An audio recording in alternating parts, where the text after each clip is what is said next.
It's time to awaken your inner traveler and zip around the world as money is sent to the people who rely on it. Welcome to Money Travels, presented by Visa. This summer was absolutely nuts. There were no apartments and the rents were through the roof. Jay Batra is a real estate agent in New York City. Earlier in his career, he was in the restaurant business, but found it too stressful. So he pivoted to the more leisurely pace of Manhattan's housing market. I like to be around people, be on an adventure. Real estate was perfect. New York is a very dynamic market. So from the renter's perspective, if you like something, you can't wait. You can think about it for a couple of seconds, but you got to jump on it. And that's where access to your money can make or break a deal. You can't wait for an ACH transfer to drop.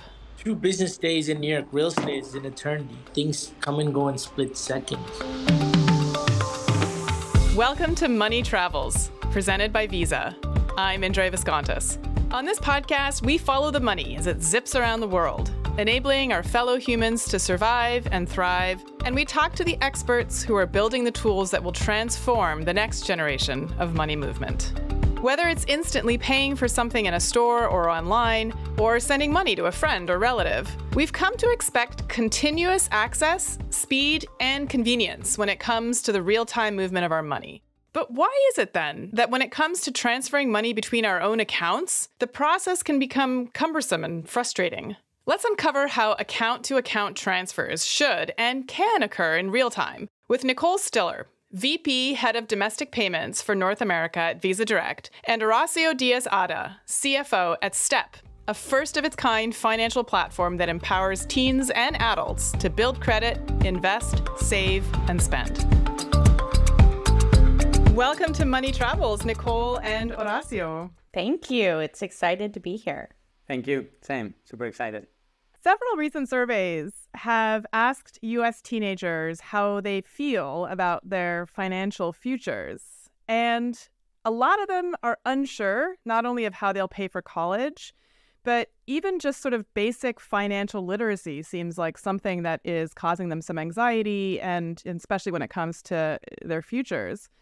And we already have a mental health crisis in this age group in particular. Being stressed about money seems like it's just adding fuel to the fire. So I want to first ask you, Horacio, how is Step poised to help this situation?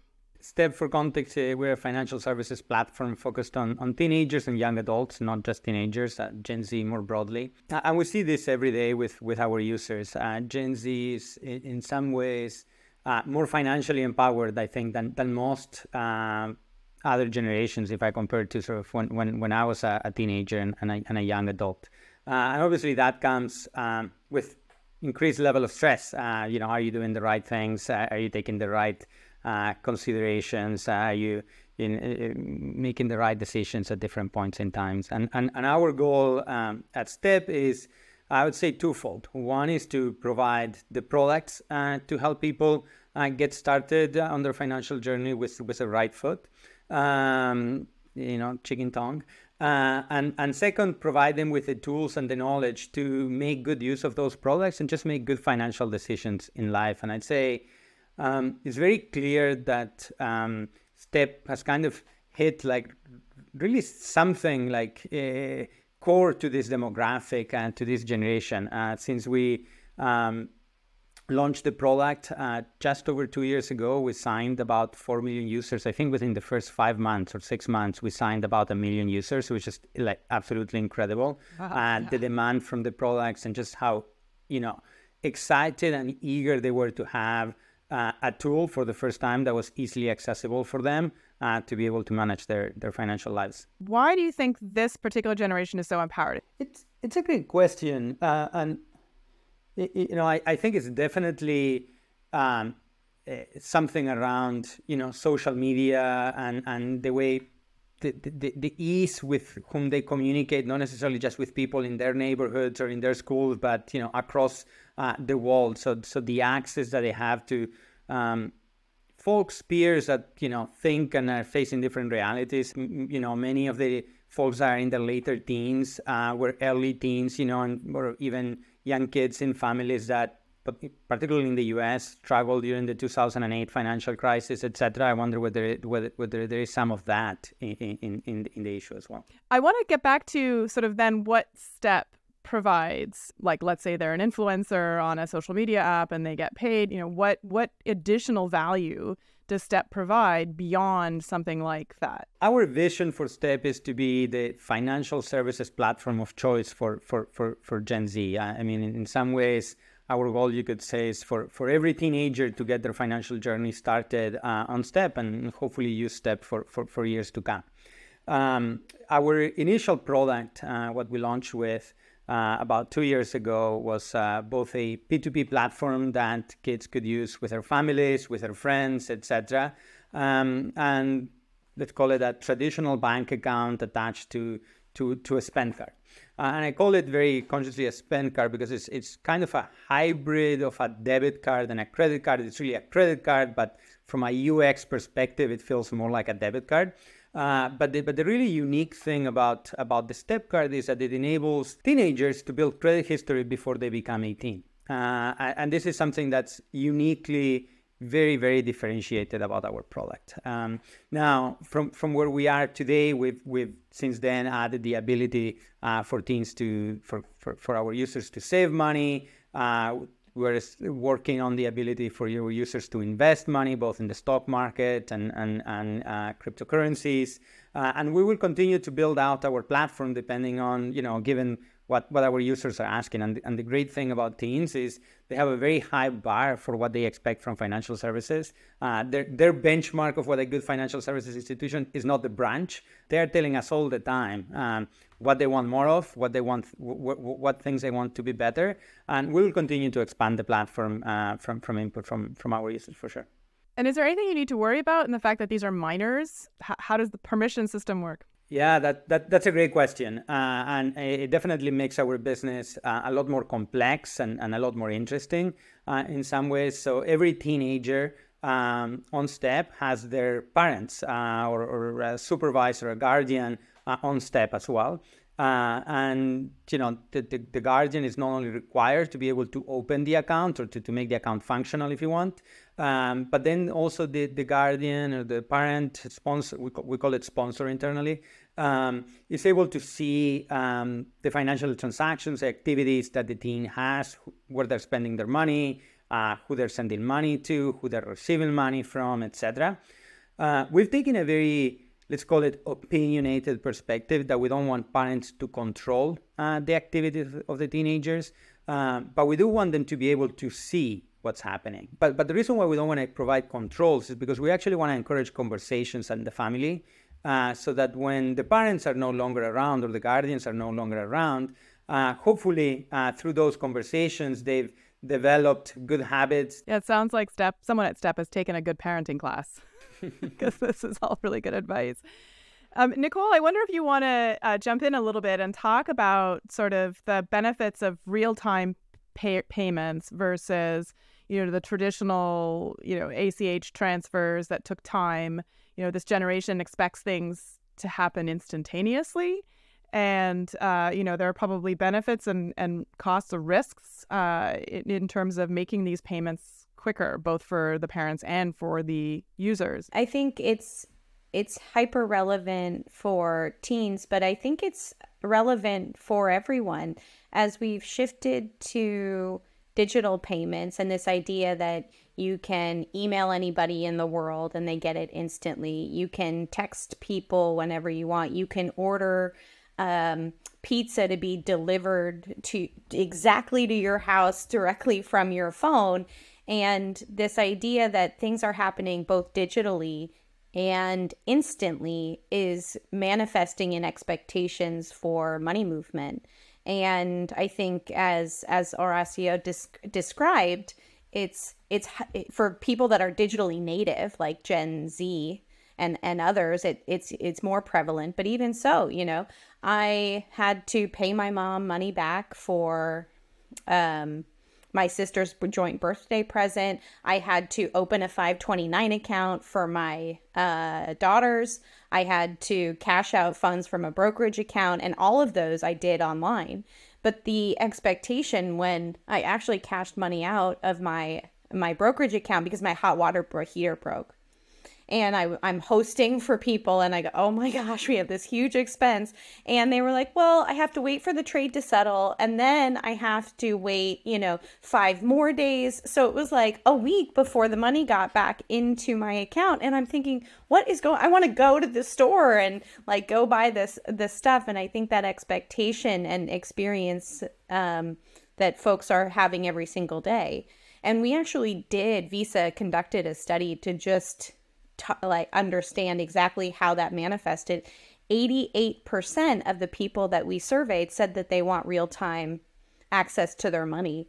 And 74% of those surveyed said they would switch financial institutions or financial service providers so that they could get access to real-time funds availability. And so I think that's what, it just tells you exactly in numbers what we all start to see and understand. Yeah, I mean, that's definitely been my experience. I've actually switched banks to one that's more efficient for that exact reason. And at the top of the episode, we heard from a real estate agent in New York who's in this very competitive market. And even if you're, renting, if you don't have your deposit, go now. 10 minutes later, someone else is going to get the apartment. So I think this has real consequences. And of course, most people don't have thousands of dollars lying around in their, checking accounts. What are the challenges when we're going from this kind of traditional model of taking money from a brokerage account, transferring it to, a savings or a checking account, and then having access to that money?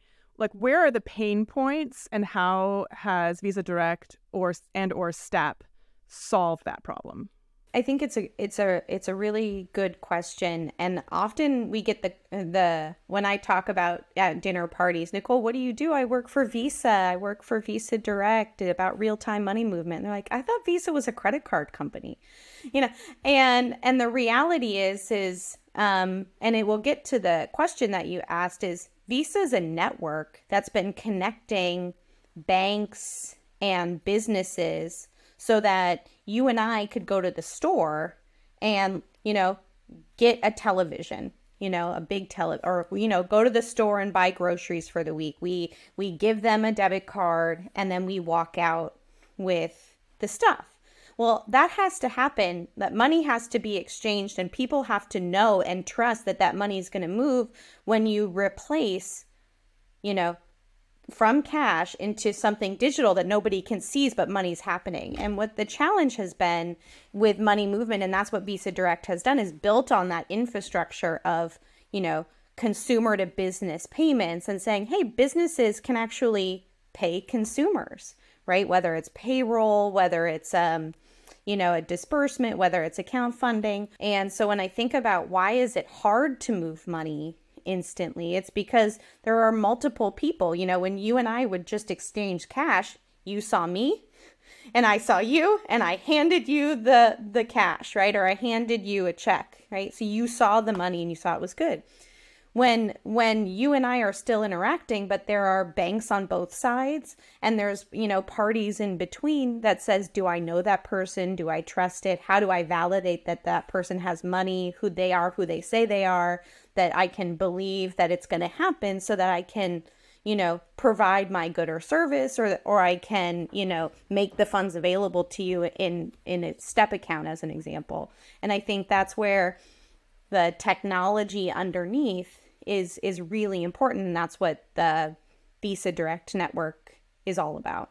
And Horacio, in a number of points in your career, you've been responsible for expansion initiatives, and I wonder if you could talk a little bit about working with Visa Direct on kind of this expansion piece. As I imagine, obviously that's one of your areas of expertise. What have you learned along the way that you think people should know? Yeah, I mean, Visa Direct has been a huge partner to us, and that's huge for us. We are dealing with families. Families have emergencies. Many families don't have a lot of money, don't have large deposit accounts. So the ability to move $15, $20, $50, $100 very quickly because it's needed right now for a very specific needs is massive for our customers. So when we actually survey our customers, two of the things that come at the top of what our users appreciate the most about Step is the convenience, and this is around families being able to move money instantaneously, but also real-time transfers. Many of our peers or competitors or companies that operate in the same space, takes 2, 3, 5 days to be able to fund their accounts. So I think one of the key learnings from a lot of this work is how do you listen to your customers, really understand what they need, what they value, and then try to deliver on those needs and find partners that you can scale on. In this case for us, it's been Visa Direct. But if for whatever reason they have money on the Step platform that they want to take to another account, say the teen has $100, but for whatever reason the parent needs the money in their sort of the bank account that they use, whichever that account is, we don't offer the ability to instantaneously move those funds directly. We're working on that and should have it early next year. Continue thinking about opportunities to provide money movement, connect your platform to as many other platforms as possible, so that customers feel that the money is there, is immediate, that they have access to it, that it's not blocked, that is not, if they have the money and then it takes them a week, as Nicole was saying, to take the money somewhere else so they can make use of it, that feels costly. It's not costly in terms of dollars and fees that you pay, but it's costly in terms of time. So how do you, continually look for opportunities to reduce the time, make things more instantaneous, so they really feel native to their experience.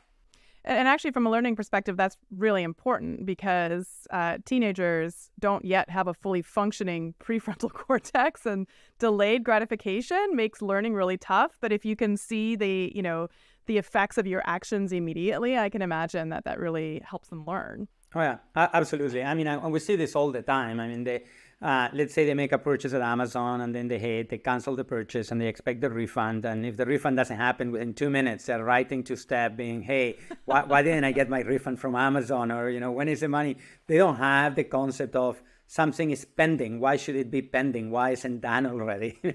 So yeah. Absolutely. Being able to, for our demographic, being able to serve, provide instantaneous solutions is hugely valuable from a,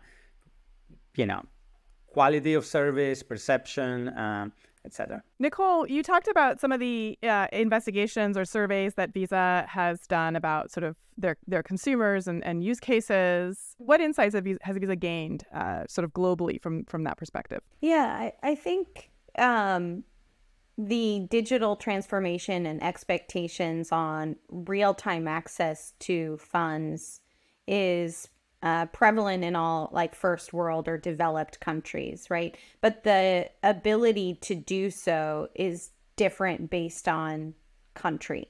So if you think about the UK or India, which have robust kind of longer term, faster payments or real-time payment rails, those consumers in those markets have had more access to doing so in the future. So there's this, like in the US, we're at this transformation point where there's lots of more nascent rails. Like Visa Direct is a lot more mature than other real-time payment rails in the US versus real-time payment rails in the UK or India. And I think what that means is everyone expects it, but how much they're used to using it, how many people are adopting it is in different places, right? We know that Gen Z and even are way more interested in digital first solutions and are more apt to try new things, and that's persistent across geography. And then I think the adoption levels of more mature consumers or individuals, it varies based on what else they've had experience with in the market. Checks work. They work great. Why do I need to change, oh, look, I might even have a smartphone that can take a picture and deposit it, versus, oh, do I need to give them my phone number? What are they going to do? Are they going to call me? So I think there's this, learning curve around adoption that varies by market. But everywhere that we talk to and see absolutely are interested in real-time money movement for sure. And Horacio, you immigrated to the U.S. from Uruguay. Can you tell us a little bit about your experience and what role financial stability and mobility played for you? Yeah, I was reflecting on that question actually yesterday. I was like, oh, how great would it have been if I had access to STEP actually when I first immigrated to the U.S. Because one of the things I never thought about was the importance of building credit history in the U.S. I went to a decent university, pretty good university, studied economics, got a job that felt like a dream job when I finished college, and then I had to go find an apartment in Boston. This is the first city I moved to after finishing college. And I couldn't find an apartment, not because I couldn't pay for it, but because I didn't have the credit history to show the landlord that I was actually, in fact, going to be paying them in the future. Because I just wasn't aware. I didn't realize how important that was, in the U.S. system, financial system specifically. I wonder, you've also done some work with regions like Asia Pacific, where we know that, or at least we've talked about on the show, how there's a big digital footprint there. A lot of the financial transactions that happen there are digital already, but maybe they're not quite as fluid or as fast. Within Asia, a lot of the payments are domestic, and that's easy and fast. But when you're crossing borders in Asia, that can be problematic. I wonder if Nicole can speak to some of the challenges in that region. Sure. I think when we think about account-to-account payments and the need to move money between my own accounts, often in the U.S. alone, people have 8 financial accounts and conduct, 12 transactions between them every single year, right? And then when you add, multi-market or having accounts, your own accounts across borders, you say, well, how do I move that? I need to move money for many reasons between my accounts on and offshore. Well, how would I do that? And we think about the complexities in a couple of different ways. The first is, what type of account am I having, right? In Asia especially, there is a proliferation of wallets, non-traditional financial accounts. So that's like, oh, I want to send to a wallet that's maybe not housed at a financial institution, but that's how I make, buy things in China, as an example, right? Well, doing so is really important that you have, in order to serve Nicole, the customer, you need to be able to reach whatever type of account that she may have, right? And that can be a wallet, or it could be an account-based payment, or it could be, sometimes it might be easier for me. I don't know my account number, but I have my debit card because I happen to be traveling to that country. So let me pull out my debit card so I can get access to the funds where I need it when I need it, right? And so there's just this idea of how many endpoints can you reach if you're offering an option to move money between, individuals based on where they live and what type of accounts they may have. And then the second piece is, like you mentioned, it's a regulatory and AML concerns. Is that person allowed to? Is the type of transaction that they're allowed to do? Yeah.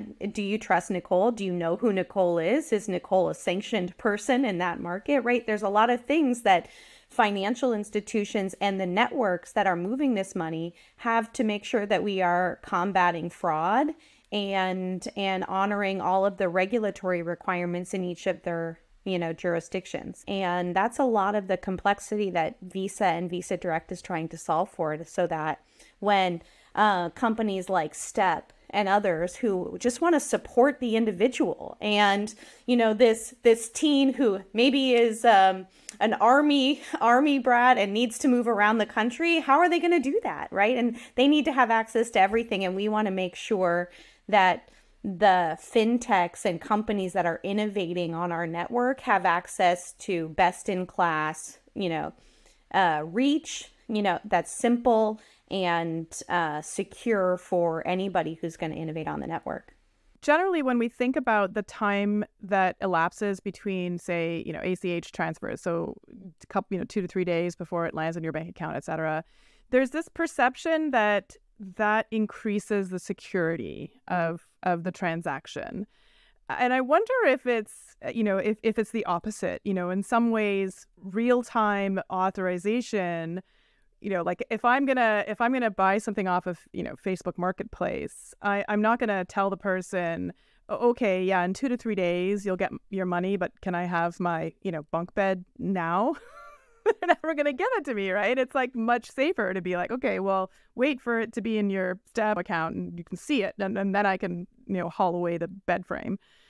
Nicole, I wonder if you could just speak to that, this kind of, this notion I think that a lot of people have, that the time that it takes actually makes for a safer transaction, and yet potentially this 2 to 3 day window could actually leave businesses more susceptible to loss or more exposed to risk. Yeah, well, I think there's two things going on here. The first is like just legacy ways that financial institutions move money between one another, right? There are these batch files where you're like, the banks used to like carry bags of money, right? And like meet at a thing and like talk about, who owed who money based on which money moved, right? And you used to carry bags and, deliver that. And so there's this idea that you needed to move money, and how the banks connect with one another is just legacy technology infrastructure that is slow, right? And that is different from, is it safe? Right? When the transaction is faster, you need to have a network and all of the entities that know how to screen on top of that, which is what Visa has been doing forever, right? If you think about you walking into, you mentioned the marketplace example, right? Or you go into a Best Buy and you go buy a TV, right, on Black Friday. And then you walk out with the TV, but money hasn't actually moved yet. But because of this real-time authorization, because Visa is connected to every bank on the ecosystem, there's a real-time phone call. You can almost imagine that your, debit card bank, like Visa, calls that bank and says, hey, are you good for the money? Is she good for the money? And the bank says yes or no. That allows you to leave. So there's this real-time authorization that happens that gives the company a surety that you are eligible to use that card and it's safe. And I'll say that it's that assurance is like extremely important. Like on our case, we see this a lot when we our customers can fund their STEP account with their debit card, or they can also choose to link their bank account and do it via bank account, which takes 3 to 5 days. And what we see a lot is when people use their bank account, we can tell them, hey, you have, $50 in your bank account. So then they say, hey, we want to fund $40. We're like, great, yeah, go ahead. You have $50 in your bank account.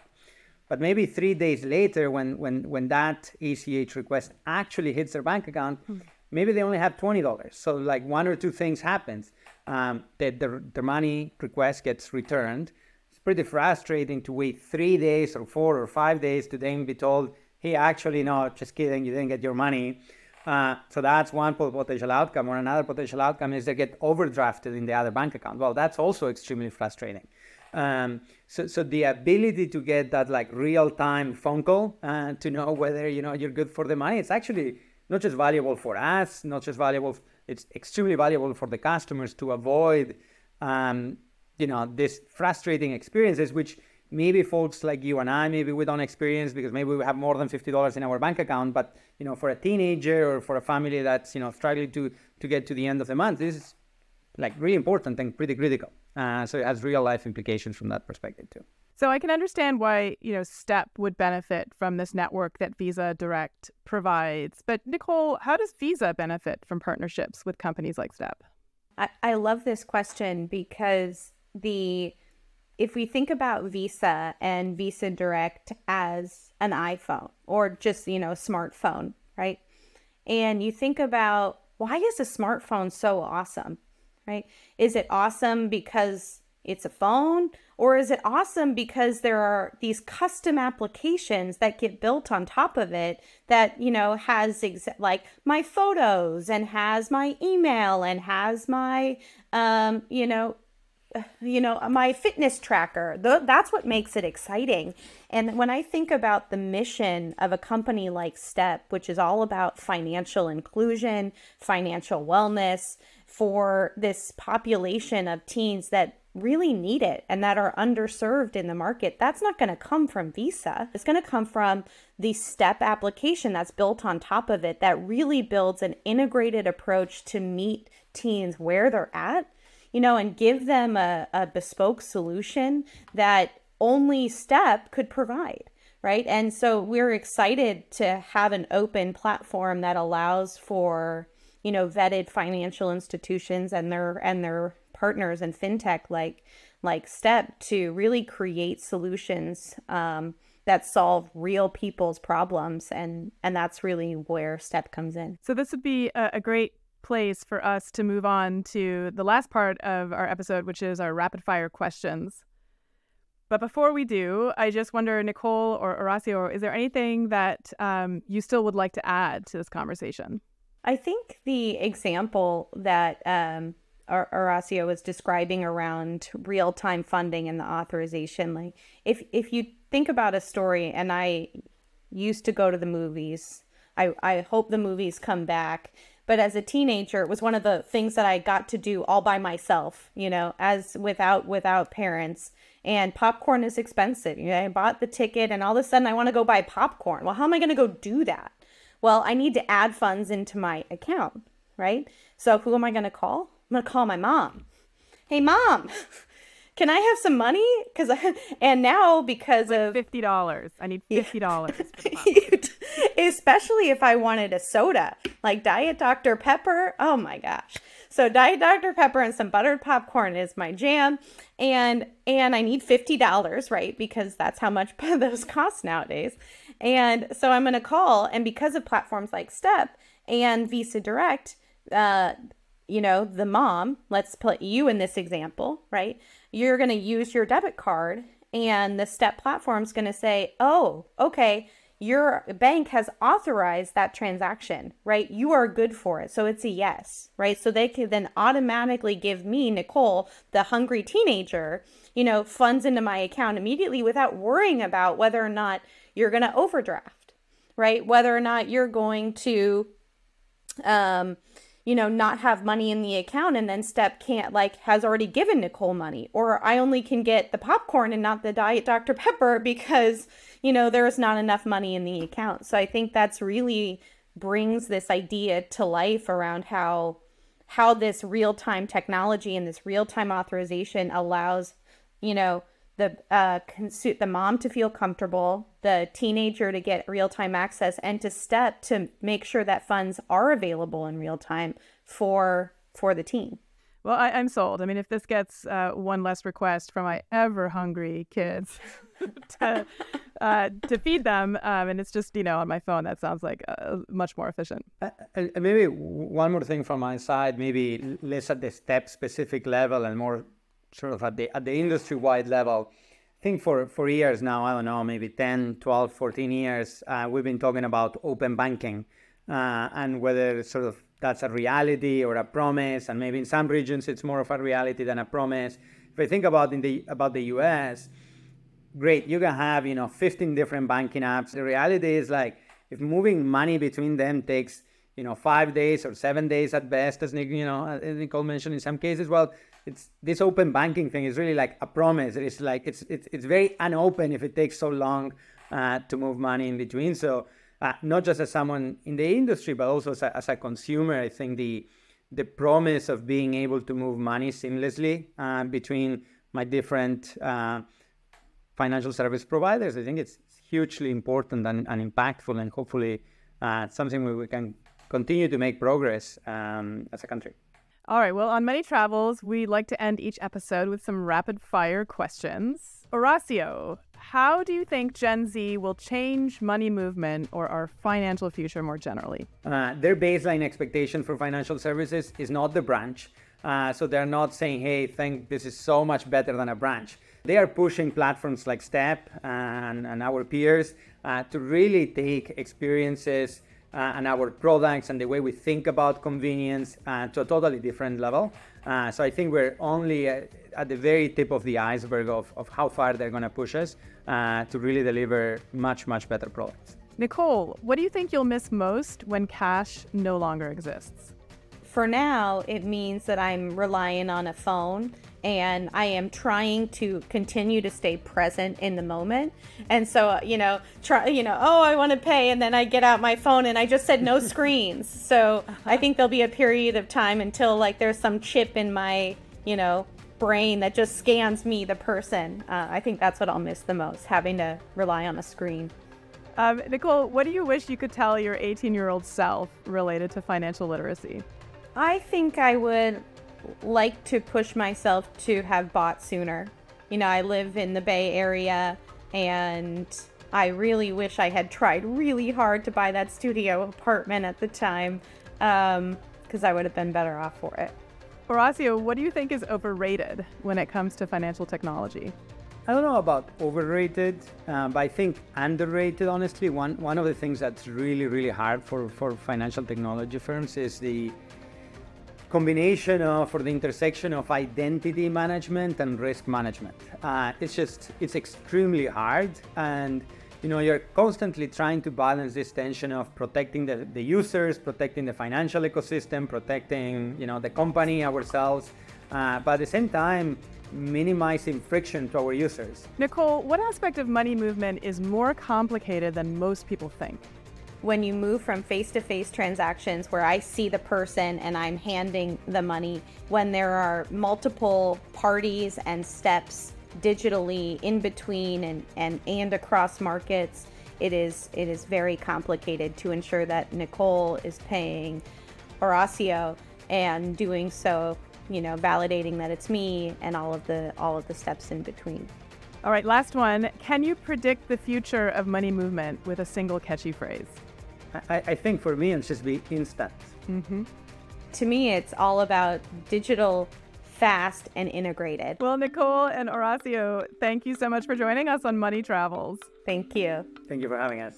And thanks to all of you for listening to this episode of Money Travels. If you've enjoyed it, please subscribe or follow the show and leave us a review so more people can find it. Until next time, I'm Indre Viskontas, and this has been Money Travels, presented by Visa.